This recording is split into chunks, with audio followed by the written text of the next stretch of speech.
Hello les Itata, ravi de vous retrouver pour une nouvelle émission C'est ça fait nous. 174 000 abonnés sur Instagram, 120 000 sur YouTube, 105 000 sur Facebook. Notre invité fait partie de ces Martiniquais stars des réseaux sociaux. Depuis 18 ans, il fait rire le public, bien au-delà de notre île. Son humour de rue, extrêmement populaire, gagne tous les jours de nouveaux adeptes.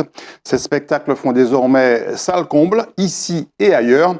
J'accueille ce soir un homme qui surfe sur la vague du succès. Bonsoir Jacob Petitgas. Ah, il a osé. Bonsoir, bonsoir. Alors, donc je devrais dire Bobby, puisque Bobby c'est ton nom d'artiste. Voilà, c'est le surnom. Ouais. Effectivement. Et c'est vrai qu'en dehors de ta famille et de tes proches, il y a peut-être peu de gens qui connaissent ton vrai nom. Effectivement, mais maintenant, grâce à toi. Ouais, mais dans certaines vidéos, surtout quand on fait des lives et tout, les gars m'appellent Jacob. Donc, ceux qui sont vraiment bien attentifs peuvent savoir. Puis Jacob, il y a des références illustres, hein, voilà, bibliques. Voilà. Et puis Jacob Desvarieux qu'on a perdu il y a quelques années. Alors, ça fait une quinzaine d'années que tu es artiste en fait, hein. C'est ça? À peu près, tu as commencé en 2007, mais Bobby, c'est vraiment il y a une quinzaine d'années à peu près, un petit peu après. Voilà, donc si vraiment on veut commencer à mon premier buzz, c'était fin 2007. Donc en vrai, en 2025, ça voudrait dire que dans 2 ans, ça ferait presque 20 ans. Mon Dieu. Alors, entre les productions vidéo, les spectacles, puis tes autres activités, on va voir que tu as aussi d'autres activités. Tu es quelqu'un de très, très occupé. Donc, on a réussi à trouver une fenêtre de tir entre des spectacles, puisque récemment, tu étais notamment à l'Arobase et puis aussi en Guadeloupe. En Guadeloupe, ouais. Il y avait une petite tournée de spectacles par rapport au dernier projet dans nos têtes, qui est presque une pièce de théâtre, hein, avec les autres collègues humoristes, Matt Le Buzz pour la Guadeloupe, Rodman pour la Guyane. Et dans ma tournée de spectacle, j'ai aussi mon propre concept aussi que je fais tous les mois au Casino Batelier, le Bobby Comedy Show, où on peut venir manger et puis passer un petit moment avec des humoristes de la nouvelle génération. Parce que je mets aussi en avant les talents futurs du pays. Et puis tu pars bientôt pour le carnaval de Montpellier. Alors quand l'émission va être diffusée, tu seras déjà revenu peut-être ou ailleurs, ouais. Voilà, mais tu n'arrêtes jamais. Ben ouais. Mais c'est ça en fait, hein. C'est ça. Les réseaux, il faut, si tu ralentis, tu te fais dépasser, tu restes sur le côté. Alors on va reparler tout à l'heure de ces chiffres-là que j'ai donnés au début, hein. Des chiffres vraiment impressionnants pour un Martiniquais, parce que ça veut dire que tu dépasses très largement le cadre de la Martinique. Mais on va commencer par découvrir l'homme. Oui. L'homme Jacob Petitgas, en l'occurrence. C'est la rubrique Kimounouye.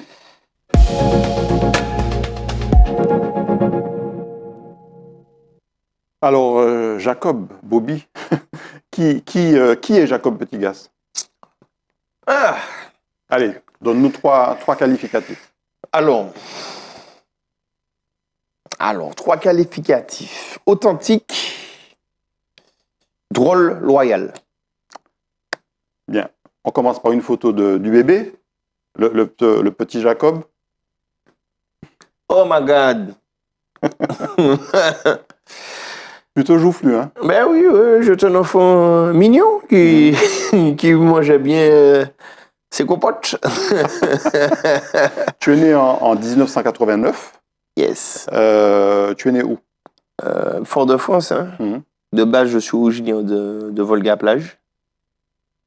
Et après, j'ai migré vers Cluny. Mais ouais, de base, voilà. Tu aimais bien les bras de maman. On va voir là 2 photos, en vis-à-vis. Alors, je ne sais pas si tu suçais le pouce, c'était juste les doigts dans la bouche. Je sais pas, ouais. Sur celle-là, peut-être. Ouais, moi, la matière était fraîche, là. Chaud.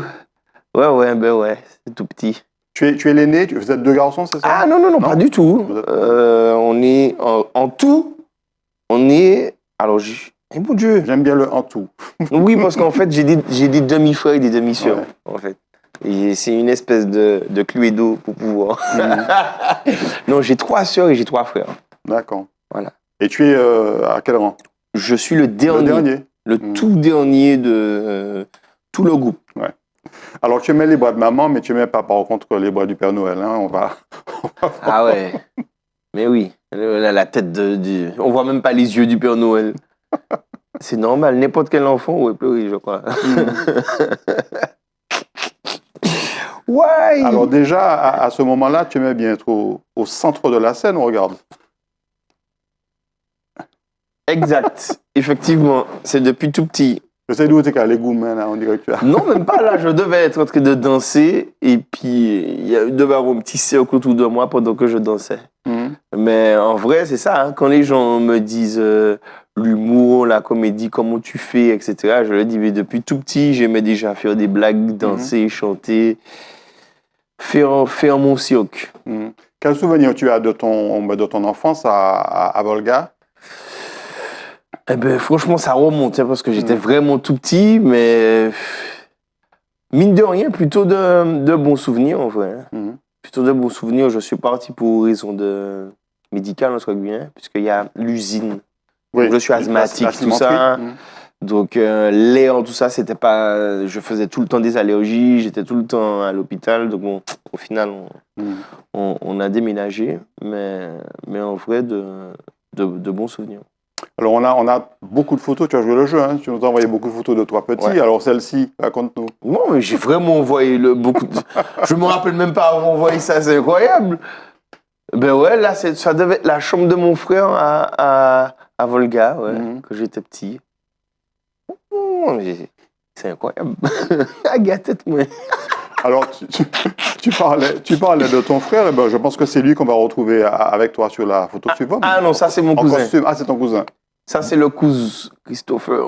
Beau costume vert. Ouais, on était pimpants là. Moi. C'était quoi? C'était une communion? C'était une fête de famille? Ça, j'ai l'impression que c'était un mariage, hein, ça. Hein. Je me rappelle même plus c'était le mariage de qui. Mais on me semble que ce mariage, ça me fait super bizarre en plus de me voir sans cheveux. Ça fait tellement longtemps que j'ai des locks, à chaque fois que je revois des photos comme ça, ça me fait bien bizarre. Et puis la traditionnelle photo d'école aussi, alors tu avais l'air très sage. Hein? Ouais, il me semble qu'à cette époque-là, j'étais encore très sage quand même. Hein. Je crois que c'est plus vers le collège que ça a commencé à se gâter. Le petit Bobby s'est vraiment révélé. Ouais. Et puis le footballeur, parce que tu as, comme beaucoup de jeunes Martiniquais, tu as eu ta période football. Mais bien sûr, et d'ailleurs, c'est parce que je me suis fait les croisés que je ne suis pas à Manchester ni au Real, la classique. Mais oui, j'ai eu le temps de faire différents clubs, Excelsior, Good Luck, Golden Star. Donc oui, je suis un chien boule. Les clubs de la capitale. Et jusqu'à maintenant, tu fais ton souhait. Jusqu'à maintenant, je fais mon petit souhait à l'Arena, chez le chien. Et puis les copains, il me semble que certains d'entre eux sont encore avec toi. Oui. Alors, tout à gauche, c'est Aymeric Robert. C'est un bon pote à moi. Il est reparti en France, puisque ses parents étaient militaires, donc ils étaient là juste pendant une petite période. Le métro, là. Le métro. Et c'est Vlad et son petit frère. Vlad, et qui est Big Vlad, et qui est Damsgo, et qui est le coach, qui est dans pas mal de vidéos à moi. C'est bien ça qu'il me semblait. J'avais pu le reconnaître sur les photos. Exact. Alors, les copains, à l'époque? Eh ben, franchement, à l'époque, à cette époque-là, ouais, là, j'étais à Cluny, là, du coup. C'était la belle vie, il me semble. Hein. Mais la belle vie. On s'entend. Tu es dans une espèce d'insouciance. Tu n'as pas de loyer. Tu n'as pas de facture. Donc bon, là, ça aurait pu toujours être mieux. Ouais. Puisque j'ai pas eu une enfance non plus aisée avec des parents bourgeois, etc. Donc j'étais plus dans l'autre côté de la barrière, mais ça aurait pu être pire. J'étais pas à la rue non plus, sans toi. Donc voilà. Ouais. Tu as eu aussi ta période moto? Oui et non. Ça, c'est... Ça, c'était la moto de mon frère. Donc, j'aimais bien squatter un petit peu pour faire mon mec quand j'étais ado. Mais ouais, c'était... chaque fois que je vois des photos sans cheveux, c'est terrible, ça. Ouais.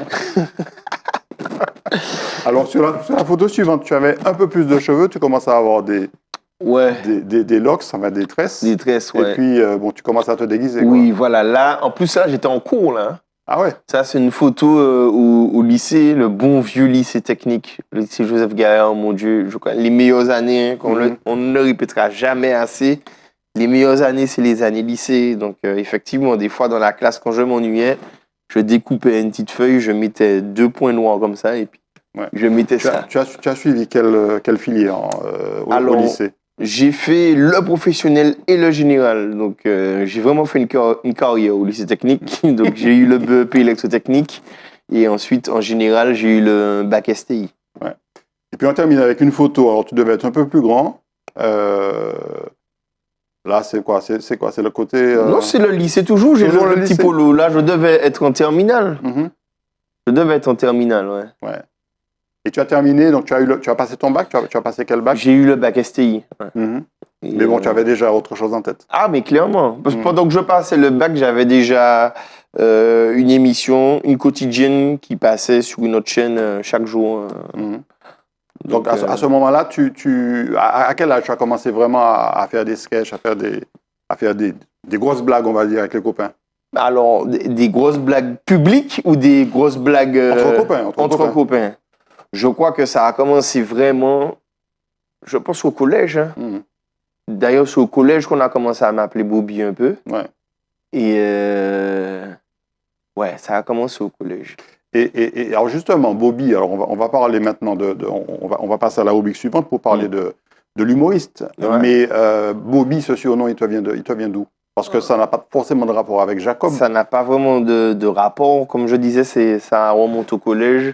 Où à l'époque, quand il se passait un truc de grave, je disais tout le temps, ben, c'est la vie, Bobby. C'est la vie, Bobby. Ouais. À force de dire tout le temps comme ça, c'est la vie, Bobby. Quand on a commencé à me dire, oh, Bobby, oh, machin, oh, Bobby, oui, Bobby.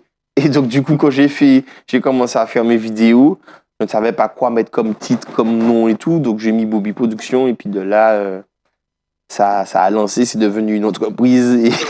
Et le voilà. Bobby Production, tu avais déjà clairement l'intention d'en faire ton métier, quoi. Pas du tout, hein, parce que là, on est en 2025. Donc, ça paraît presque évident qu'on puisse faire de l'argent avec les réseaux, avec Internet, avec l'humour, avec la création de contenu. Mais il faut se rappeler quand j'ai commencé, on était en 2007. Ouais, donc, Instagram n'existait pas, Facebook non plus. Lorsque je faisais ça, pendant pas mal de temps, les premières vidéos que je faisais, c'était vraiment par passion, parce que les gens kiffaient, j'avais de bons retours, même moi, je m'amusais en faisant ça. Donc, je n'avais vraiment aucune visibilité, sauf une petite voix à l'intérieur de moi qui me disait « Continue, continue, continue, ne lâche rien ». Et voilà. Alors, on va voir comment Jacob est devenu Bobby. C'est la rubrique Matinique.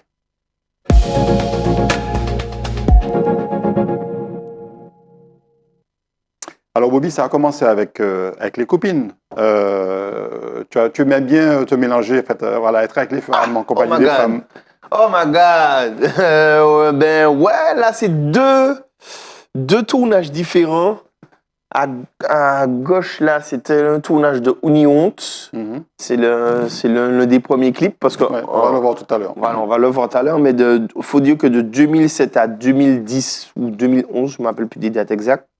On connaissait la voix, mais on n'avait pas le visage, en fait. Donc, Uni Honte, c'était le premier clip qui me permettait qu'on puisse me voir, en fait. Et le deuxième clip, c'était DJ Godeby.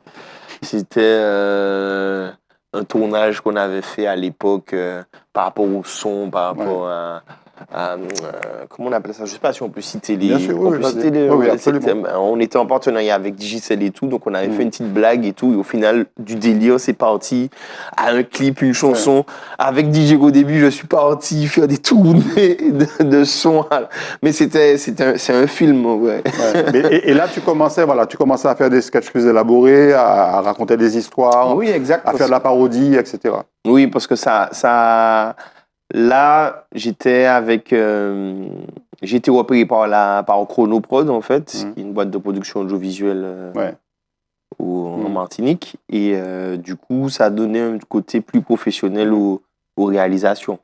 Ouais, on va avoir une photo qui présageait déjà de ton intérêt pour les parodies de chant. Voilà, exact. Eh ben, voilà, ben, c'est l'une avec le son DJ Godéby, ça passe en radio. Le clip avait tourné bien. Donc, je me suis retrouvé à faire des prestations de musique alors que je n'étais pas forcément chanteur. Mais pour le délire, je mettais ma petite perruque, ma petite paire de lunettes et puis j'allais faire mon show. Et à un moment, tu t'es même pris pour James Bond, ou je devrais dire James Bob. James Bob. Avec les bobettes. Ouais, effectivement. Là, c'était un tournage de publicité où on avait vraiment recréé une espèce d'ambiance organisation secrète, agence d'espions et tout. Et ouais, c'est des bons moments. Et déjà, les marques, les annonceurs réagissaient, puisque tu parlais de Digicel tout à l'heure. Là, en l'occurrence, c'était pour un autre client. Eh ben, ouais, c'était pour Pneu Cash, ça, à l'époque. Et ils réagissaient. Alors, ça a pris du temps quand même, parce que mes premières vidéos, c'était en 2007. Et il me semble que j'ai vu la couleur des premiers centimes peut-être vers 2011. Ouais, 2011 environ. Donc, 2010-2011. Alors, on va voir un extrait de deux vidéos, justement, que tu avais enregistrées. Alors, d'abord en 2007 et puis une autre un petit peu plus tard, Unironte. On regarde.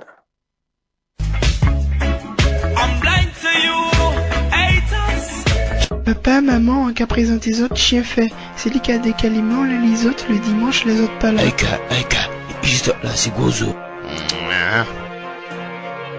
Ah oui, gangsta, moi. Tiens, viens, putain. Check-moi le patron.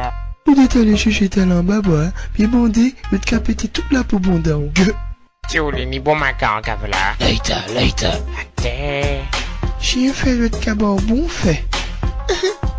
Pour moi, j'ai fini boire que la loi, ça cabot diarrhée. En beau temps, Donc, espère que vous êtes lié à l'acte parce que mon panier n'y a pas paix. Et je m'en monte l'espace bien sûr des purs. si on vous garde mal, mon cap petit physique.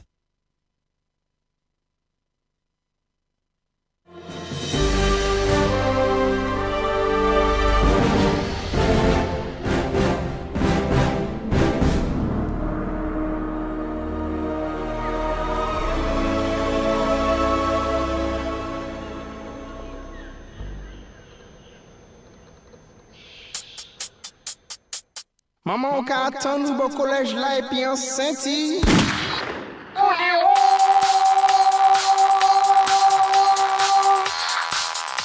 Tu as honte.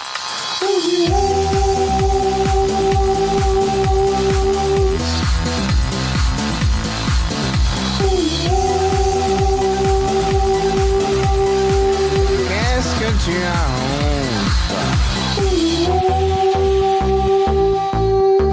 S'inviter chez le beau-parent, histoire d'être un peu plus marrant. Tu racontes une blague tout en riant, mais à la chute personne ne rit. Tu as honte. Oui, tu as honte. Alors, ce sont des extraits. Alors, je précise que toutes ces vidéos sont sur tes réseaux, hein, Bobby Productions. Exactement. Donc, 2008, mais les Lascars, tu avais commencé dès 2007, je crois. Voilà, hein. fin 2007, ouais. Les Lascars, c'était l'espèce de dessin animé. Alors, très Voilà. cru hein, dans le langage. Effectivement, parce qu'à l'époque, moi, il n'y a pas de filtre. Hein. On est là. C'est après que tu te rends compte que tu as une communauté, tu as des plus jeunes qui t'écoutent, tout ça, etc. Donc, voilà, les débuts, il y avait zéro filtre. Ouais.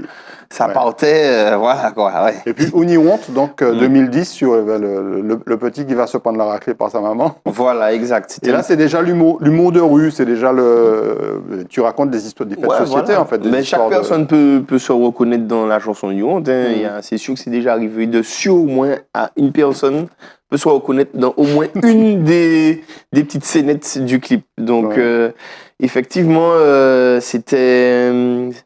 Ouais, c'était une belle époque. Et donc 2010, ce sont les débuts de Bobby Productions. On a vu là ton petit générique du début. Il y a eu aussi, alors, je ne sais pas si c'est la même période, mais il y a eu aussi le carnaval. Tu as pas mal surfé sur le carnaval à une époque. Exactement. Alors, tu as dit 2010, début. Bobby Productions a commencé depuis 2007. Mais on va dire que c'était un petit peu plus professionnel avec l'aide de Chronoprod pour les réalisations. En 2010 qu'on a commencé à collaborer ensemble. Et effectivement, ça, c'est le personnage emblématique du carnaval, Karosma. Et c'est vrai que chaque année, c'était presque le rendez-vous quotidien qu'on donnait aux gens, puisque c'était complètement inédit, parce qu'on arrivait à faire les vidéos le jour pour le lendemain. C'est-à-dire que le lundi, on descend, mardi matin, piouf, avant d'aller descendre ton vidéo, tu as déjà ton truc. Donc, je big up Chris Burton, Nessie, Gustave, toute la petite équipe, et bien sûr nos potes qui a permis de réaliser ça, en fait. Et là, la société se structure, tu as même des t-shirts, on va le voir là, tu as même des t-shirts, le t-shirt Bobby Production déjà. Ouais, se structure. Ouais, là, c'est de l'humour, mon cher. Oui. Ah, mon Dieu. Ah, Seigneur, ouais, sans barbe, sans moustache, Seigneur, mais quelle époque. Ah. Et puis, il y a eu aussi, alors tu commences à lancer en fait des personnages, des concepts. Il y a eu ce concept Toujours Solide. Toujours Solide Mag, c'est un magazine. Hein. C'est un magazine, c'est pas toi. C'est pas mon magazine. Pas c'est pas mon projet, mais on avait fait un petit délire avec Chris Burton, avec le thème du basket, tout ça, etc. Et le basket, justement, on va te retrouver en bonne compagnie sur la photo suivante. Effectivement, toujours en bonne compagnie, c'est bien d'être bien accompagné. Et là, tu étais encore en train d'imaginer un peu des concepts, des personnages. En fait, il me semblait que on avait fait un tournage pour le magazine, en fait. Et on avait profité pour faire une petite vidéo comique autour de ça et tout, etc. Mais à la base, c'était des photos pour le magazine. Alors, on va voir la vidéo la plus vue sur Bobby Production, sur YouTube. Sur YouTube, 2 300 000 vues. On regarde et puis on en parle juste après. Miami, New York, 24 carats à New York, combien de bitches sont qu'à fuck. Et puis dans le lucie bloc, c'est ni un boulot ni glock. Et puis maman nous casse moque. Miami, New York, 24 carats à New York, combien de bitches sont qu'à fuck. Et puis dans le lucie bloc, c'est ni un boulot ni glock. Et puis maman nous casse moque. Ma ouais, bizarre, senti douleur. Combien acteur, qui m'a King. Débrouillard depuis l'embryon, objectif là, c'est faire le million. Ou pénis bien et puis champignon. Bitch la quête oui baby t'es mignon. Le haut l'argent le pognon, ou te laisse au fait shopping pour l'avion. Il a bâti son soulier Cendrillon, Polia c'est pas pour Marion. Moka vivli, il a l'école for un maths, fait de l'or en automate. Racheve sous Goliath, boum boum boum, boudon pété. Ou pas dis nous t'es chaud, tu as un cœur d'artichaut, ou fragile comme Mikado. Donc ça, c'était 2019. Et tu disais, Bobby, que quand tu revois ça... Ouais, non, ça... Il n'y a que 6 ans, hein. Oui, mais il y a une petite nostalgie quand même, parce que on regarde ça là maintenant, mais pour l'époque, c'était the clip quand même, parce qu'on est allé à Miami, on est allé à New York, bon, on avait vraiment été loin dans le délire, et c'était pas du tout évident de base, parce que quand j'ai une idée dans ma tête, il faut que j'arrive à convaincre les autres que c'est possible et tout, etc. Et c'était clairement une parodie des rappeurs, quoi. Enfin, alors on va pas dire on va dire une parodie parce que T-Bone joue sur un personnage de base, donc c'est vrai que ça parodie un petit peu le voyou. Mais c'est un son, le son était une création originale. Après, effectivement, on a voulu aller loin dans le délire, quoi. Et 2 300 000 vues sur YouTube, pardon. C'est impressionnant. Hein.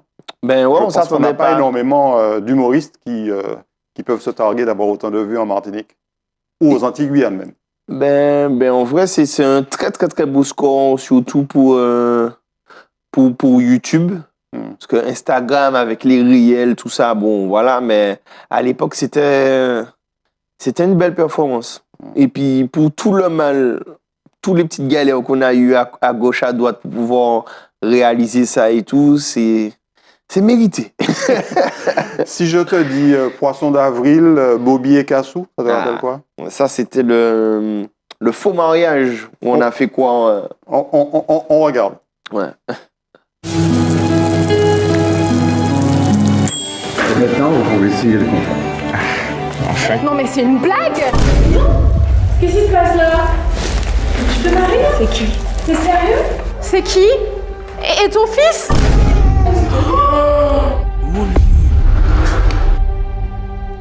Non mais t'es sérieux? Il va falloir un signe à un moment donné. Oui, bon, attends. C'est lui qui l'a fait. C'est moi qui t'avais dit d'arrêter la pilule. Tu te fous de moi? Les comprimés contre des allergies, Et non mais ça ne réussit pas. Et Cassou, signe le truc là, s'il te plaît. Signe ça, s'il te plaît, rapide, mon confine, c'est que ça. J'ai super mal à la tête en plus. Allez, allons-y. Fais ça.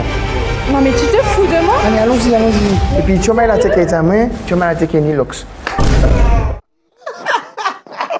Excellent, excellent.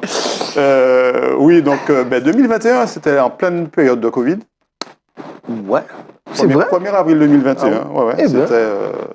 On était fous. c'était un an après, quoi. Un an après le Covid. Et ça aussi, tu as développé, tu as fait plusieurs petits sketchs autour de cette, ce mariage. Le Poisson d'avril était en 2 temps. Le premier temps, c'était de faire quoi un vol.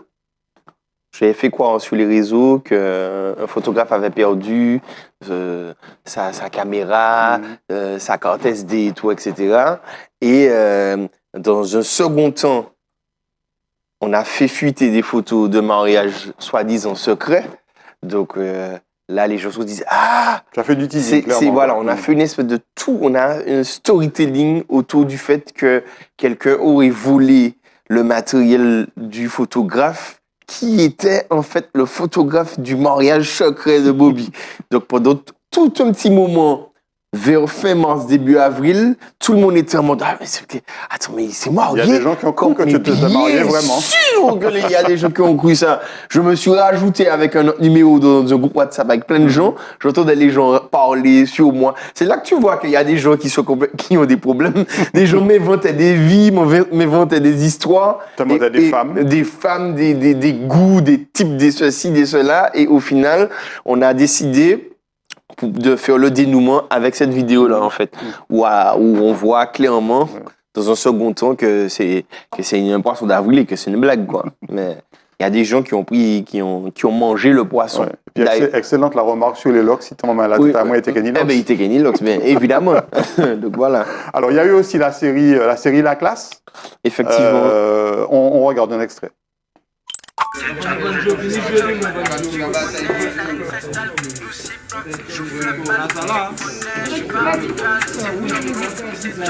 Bon, bonjour à tous.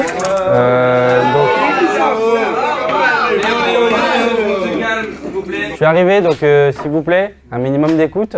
Donc, Caché, ici, oh, engueule. C'est moi qui ai fait ça.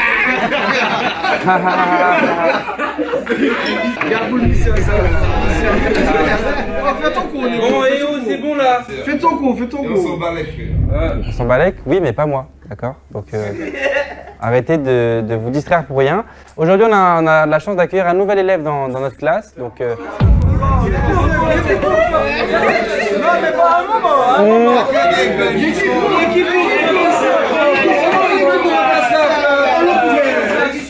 Je vous présente Soraya. Salut la classe.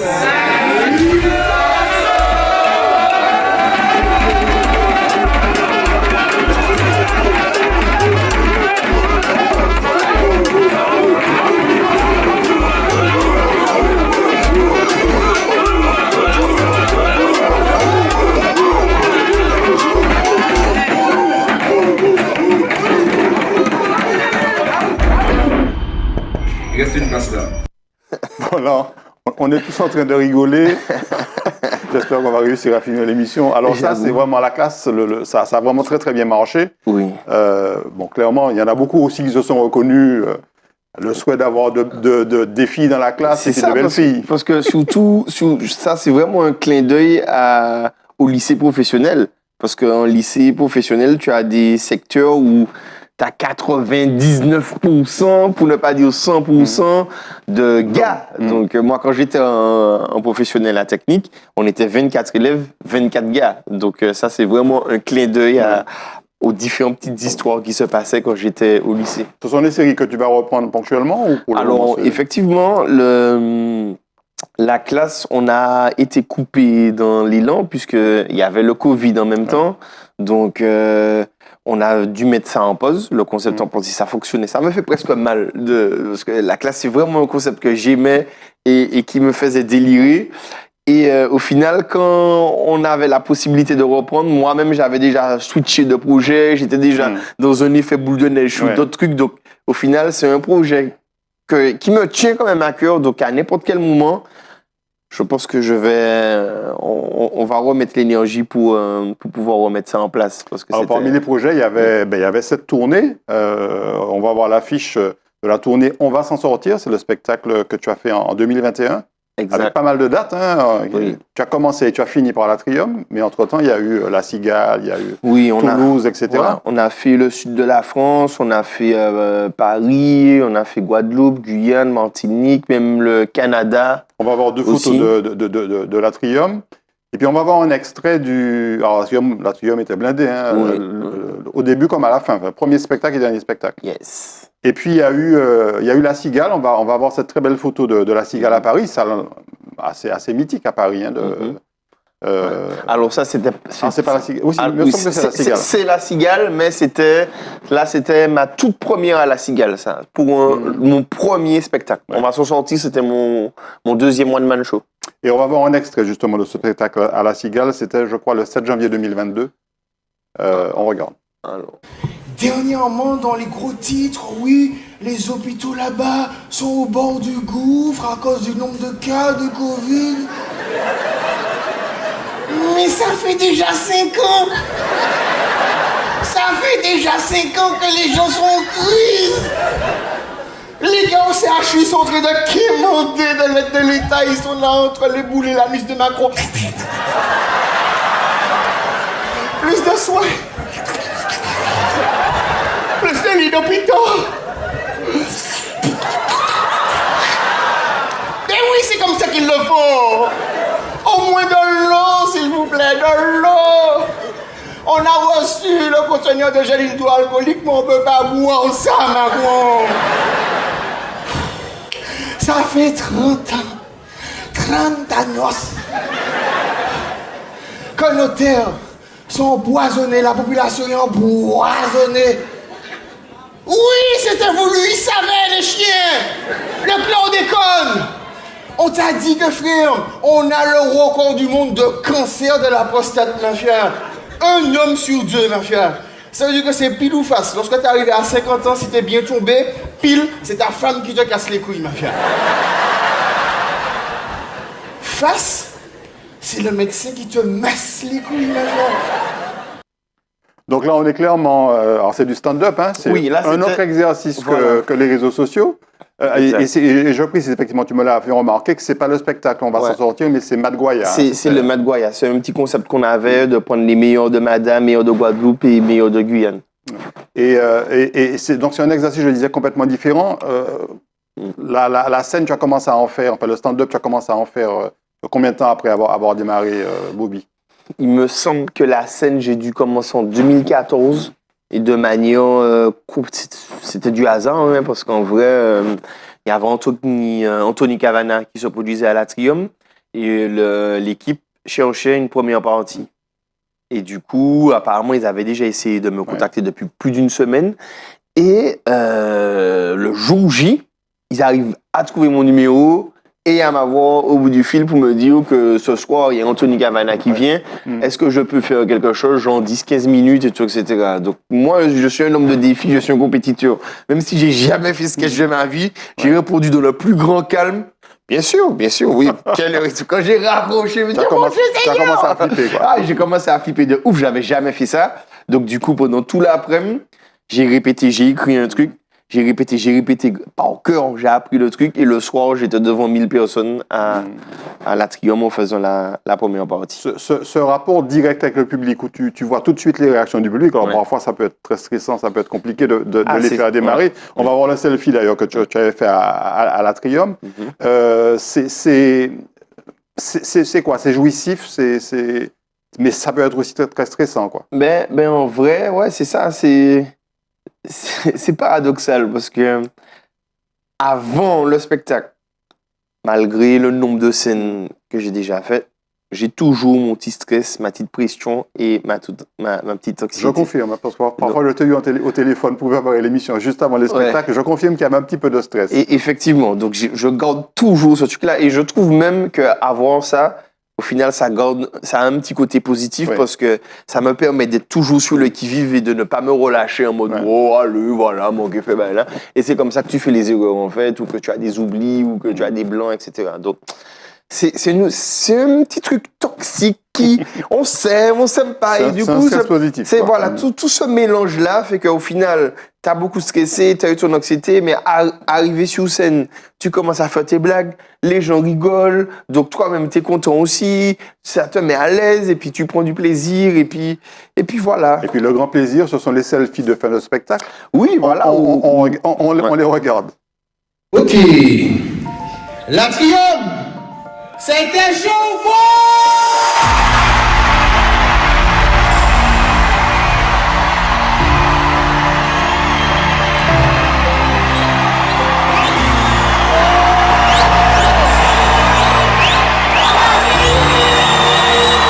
La Guada, c'était chaud ou quoi?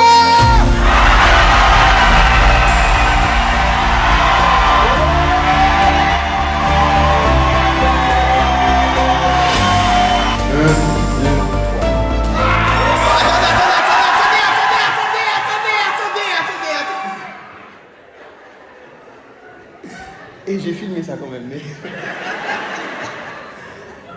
La Guyane, c'était chaud ou quoi?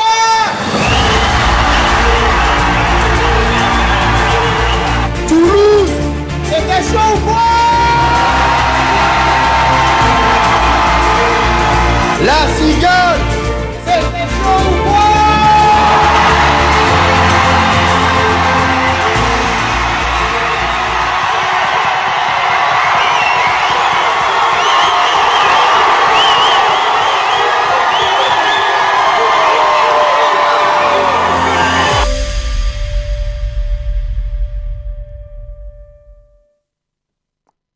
Voilà, cette compile de selfies, un peu en guise de remerciement, comme on l'a vu à la fin, et on voit combien les salles sont remplies, quoi. Aujourd'hui, tu fais guichet fermé, quoi, quasiment. Ben oui, mais je remercie encore les gens de me faire confiance et de me donner la force jusqu'à maintenant. Inch'Allah, on touche du bois en plus. Bon, on termine. On va parler politique maintenant, n'est-ce pas? Ah ben, allons-y. La rubrique politique.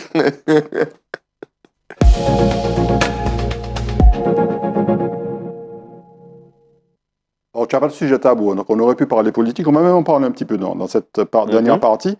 Mais on va commencer par parler justement de cette stratégie que tu as eue très tôt, dès 2010, de travailler avec les réseaux sociaux. 2007, pas tout à fait encore, oui, ça avait commencé dès 2007. Alors, 2007, je mettais mes vidéos sur YouTube, parce qu'il y avait rien d'autre en vrai en face. Donc, c'était YouTube et je faisais tourner mes vidéos, le lien contact par contact sur MSN, pour ceux qui ont eu le temps de connaître Messenger. Donc, il n'y avait pas de truc où tu postes un truc et puis ça part et puis c'est machin. Donc, salut! Tu me répondais pas, whiz. Donc ouais, j'ai commencé comme ça et puis après il y a eu Facebook, Instagram. Et Instagram, on voit ta page d'accueil Instagram, 174 000 followers, je le disais, 1126 publications au Pacademy, quoi. Mais il faut charbonner, c'est l'inconvénient et le revers de la médaille de cette génération réseaux sociaux, c'est le côté de l'algorithme. Oui, tout à fait. Les gens qui nous voient là et tout, notre algorithme, c'est presque comme notre grand maître à tous. Ouais. Donc, pour pouvoir titiller et solliciter les faveurs de l'algorithme, tu es obligé d'être quand même constant et régulier. Même si moi, je me suis de plus en plus détaché de ça parce qu'au bout d'un moment, voilà, j'ai eu des moments où j'étais vraiment en burn-out, où j'ai eu des soucis de santé parce que je voulais vraiment être au taquet, être focus. Parce que quand on se lance sur les réseaux, qu'on donne un rythme, après on est un peu esclave de ce rythme-là. Mais exactement. Tu es esclave de tes statistiques, esclave de tes chiffres. Même quand tu vas aller démarcher, voir des clients et tout, il faudra montrer tes chiffres, tes statistiques, tes audiences, c'est ceci, c'est cela. Donc du coup, quand tu commences à rentrer dans ça, si c'est ma santé qui m'a permis de prendre du recul. Parce que il m'est arrivé pas mal de choses, pas mal de trucs négatifs par rapport à ma santé. Et on peut dire que je suis en train de m'en sortir, là. Est-ce que tu es surpris de ces chiffres-là? Quand tu vois ces chiffres-là, ça donne un peu le vertige, quand même. 174 000 sur Insta, 105 000 sur Facebook, 120 000 sur YouTube. Ouais, mais pour moi, il n'y a pas de limite, hein, donc... Pour moi, il n'y a pas de limite. Donc, sans les réseaux, tu n'aurais pas été là aujourd'hui, à ce niveau-là. Sans les réseaux, je ne pense pas. Parce qu'en vrai, le fait que, en réalité, je puisse faire la scène, monter sur, faire des spectacles, tout ça, etc., c'est de base par rapport au réseau. Donc, par rapport au réseau, par rapport aux moyens aussi, on va voir que tu sais mettre les moyens pour tes tournages. Ben oui, ouais, j'étais obligé de mettre cette photo-là puisque c'est mon bon pote, hein, défunt Radix, Boss Radix. Ah oui, je ne l'avais pas reconnu, effectivement. Comme j'aime l'appeler. Oui, c'est décédé l'année dernière. Exactement, donc c'était mon, comment dire ça, c'était mon collaborateur sur pas mal de productions. Photo, quoi. Voilà, c'était mon pote et mon cadreur, mon réa sur... Et autour de toi, tu as une petite équipe aujourd'hui. Tu as parlé de Chronopole, mais tu as aussi une petite équipe. Voilà, donc c'est ça que j'allais dire, c'est-à-dire que j'ai été à Chronopod. Après, on a été séparés et j'ai monté ma propre boîte de production audiovisuelle. Et sur la plupart des pubs, des clips, des trucs, c'est Radix qui a pris le relais au niveau technique par rapport à Chronoprod. Et effectivement, on a une petite équipe Bobby Production, où d'ailleurs je les salue, hein, donc toute l'équipe du Before, puisque ça aussi c'est un autre concept qu'on est en train de mettre en place sur YouTube, un concept de podcast. Donc Megan, Vlad, Livio, Sarah Lou, Bruno, JP, Ludo, Steven, du moins toute l'équipe. Un gros big up. Parmi tes credos aussi, clairement, c'est la parodie. La parodie, ça fonctionne très très bien. On va avoir là deux photos de parodie. Bon, on suppose que c'est lié aussi, effectivement. Ouais, c'était le même jour. Hein. Voilà. C'était la parodie du son de Blicasti qu'on avait fait avec Noémie aussi, qui est ma maquilleuse qui me suit depuis le début. On va regarder aussi l'autre photo. Bon, là, on te reconnaît. Alors, je ne sais pas si c'est... Si c'est un pirate ou un rappeur, non, c'est pas un rappeur. Ouais, c'est T-Bonjo encore. Ah, c'est toujours T-Bonjo, là. C'est T-Bonjo. Dès que tu vois les chaînes en or avec la petite capote noire sur la tête, gang, c'est T-Bonjo. Bon, et puis il y a eu, on parlait tout à l'heure de Flex qui a fait 2 300 000 vues, mais la parodie de Mada de Kalash, elle a bien fonctionné aussi. Oui, effectivement. On regarde. 10 cm, yeah. Putain, j'ai bu l'eau de Mada, là où les cancers pleuvent comme des walpas. Et tous les jours, je bois du chlordécone, mange du chlordécone, bon, dans mon malita. Et la banane n'est pas comme ma paname, juste la peau te rend malade. Et le contaminé coule dans les tuyaux et le peuple subit les ravages. Scandale pété, oh no, le gomito, boum boum, complot politique, détourne la monnaie, font de la monnaie. C'est pas nous, tu pour la monnaie. Les sentiers ont la rage, empoisonnés dès le plus jeune âge. Notre avenir en famille en cage, génération prise en otage. Faisons preuve d'un peu de franchise, premier dans la bêtise. Dépissé pour l'idée pour une bonne action, tout le monde reste à la maison. On a colorié nos chaînes, wow c'est joli, vivement un peu de bruit pour que l'État me prenne. Jusqu'où ira le gogo comme ça me fait de la peine. Maudit celui qui condamne ses frères lorsque l'argent s'amène. Lorsque l'argent s'amène. Alors, on est dans la parodie, Bobby, mais clairement, tu as aussi des messages à faire passer. Et là, voilà, tu parles de la Martinique telle qu'elle est aujourd'hui. Et... Exact. Ben, en vrai, ça a toujours été un petit peu Ouais, quand je regarde, même quand je fais beaucoup de, je peux pas dire des conneries, mais bon, quand je fais mes vidéos, j'aime bien mettre des petits messages. Ouais. On l'a vu aussi tout à l'heure sur le spectacle à la Cigale où tu parlais du CHU. Dans mes sketchs, dans mes trucs, tu vas toujours avoir une petite morale, un petit message, un petit éveil, un petit truc, tu vois. Ouais. Donc c'était important pour moi aussi de montrer que je suis capable de faire rire geek, mais que aussi je peux prendre position et puis dénoncer de façon subtile avec humour. Tu peux jouer aussi les lanceurs d'alerte. On va voir cette vidéo, cette parodie de doublage avec Denzel Washington, où quelque part tu annonçais déjà ce qui s'est passé ces derniers mois. Je suis censé être en vacances. C'est donc impossible de prendre 2 jours de répit, me déconnecter d'Instagram. Ce qu'il y a un bordel monumental sur les réseaux. La Martinique t'en fait. Vous avez de la chance qu'on ne parle que de 2 radars brûlés. Expliquez-vous.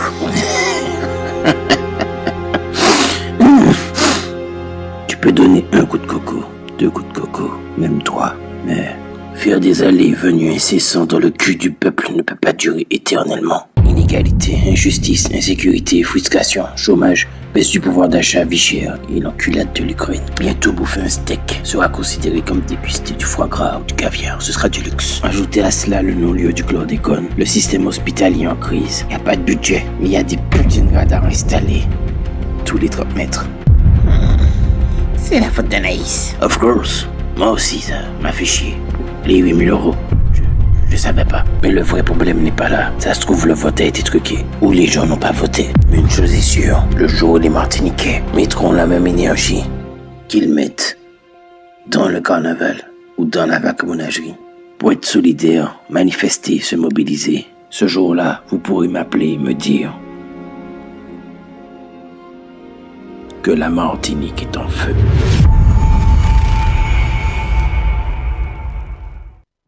Alors ça annonçait effectivement le teaser pour annoncer on va s'en sortir, le spectacle à la tournée, on va s'en sortir. Mais clairement, donc 2022 à peu près, tu avais déjà, tu parlais déjà de Vichère, tu parlais déjà de Martinique en feu, et c'était bon. On avait vécu les années d'avant des troubles également, et là l'idée c'était d'utiliser ce que tu as fait depuis le début. On avait vu les parodies de doublage, des telenovelas, etc. Pour faire passer des messages clairs, pour lancer l'alerte en fait. Clairement. Et de parler de l'actualité, du coup. Et tu penses que c'est important dans l'image que le public a de toi, le fait que tu fasses passer ce type de message-là? Même si on reste dans l'humour avant tout, mais... En fait, je reste en accord avec moi-même surtout, en vrai. Donc après, chaque personne voit midi à sa porte. Mais il y a des gens, ils peuvent avoir même plus d'abonnés que moi, ils peuvent complètement s'en foutre. Ils vont faire leur vie, ils vont faire leur truc, ils vont gagner leur argent de telle ou telle manière, voilà. Mais moi, dès que je suis en raccord avec moi-même, c'est le plus important. Donc alors, voilà. Tu parlais tout à l'heure du before, tu essaies de diversifier en fait, même si c'est déjà assez varié ce que tu fais.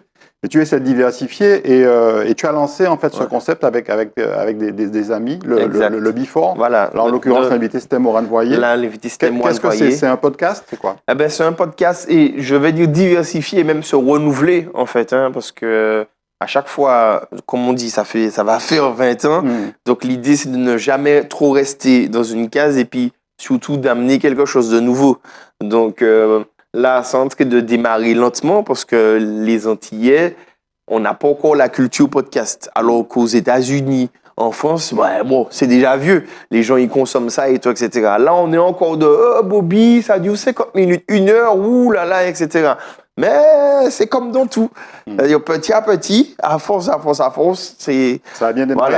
Voilà. Ça a bien démarré. Tu as le bon retour. Alors, on a de super bons retours, mais on a des retours sur la longueur. Mais un podcast, tu peux faire un podcast de 10 minutes. Podcast, si tu es là, tu prends ton temps, tu es à l'aise, et puis tu savoures ton petit truc, même si tu le regardes 2-3 fois. Mais voilà. Autre concept, autre diversification, c'est le concept l'addition. Exact. On regarde la vidéo. Arrêtez, qu'est-ce qui se passe ici? Aujourd'hui, nous sommes au François, au restaurant Agapé. Axel, bonsoir. Bonsoir. Bonsoir. Super, franchement, le cadre top. Regardez, je suis en train de parler et vous entendez un Colubrius maricus. Oh, bien sûr. Je venais pour trinquer et là, On était dans un cadre magnifique. D'après ce que m'a dit le chef, c'était fumé. Ça a fait toute la différence. Est-ce que le fait d'être Miss a changé ton rapport à la jante masculine? Je pouvais donner 15 sur 10, voilà, je donnerais 15 sur 10. C'est bien cuit, c'est... L'addition, ça touche déjà à sa fin. On se retrouve très bientôt pour un prochain épisode.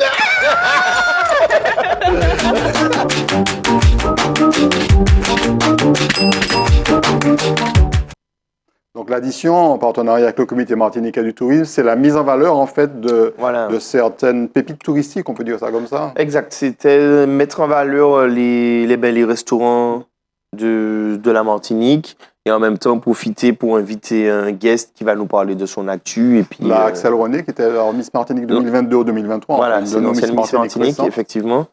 Et voilà, c'était la saison 1 s'est terminée, donc j'espère qu'il y aura une saison 2 cette année. Mais voilà, c'est aussi dans l'idée de diversifier, se renouveler, faire mettre un petit peu de vie dans le pays. C'est aussi pour toi un moyen de sortir. Tu disais tout à l'heure que tu as été proche, ou même tu as même fait un ou plusieurs burn-out. C'est aussi un moyen pour toi de sortir du stress de la production à tout prix de spectacle. Parce que créer de l'humour, c'est compliqué parfois.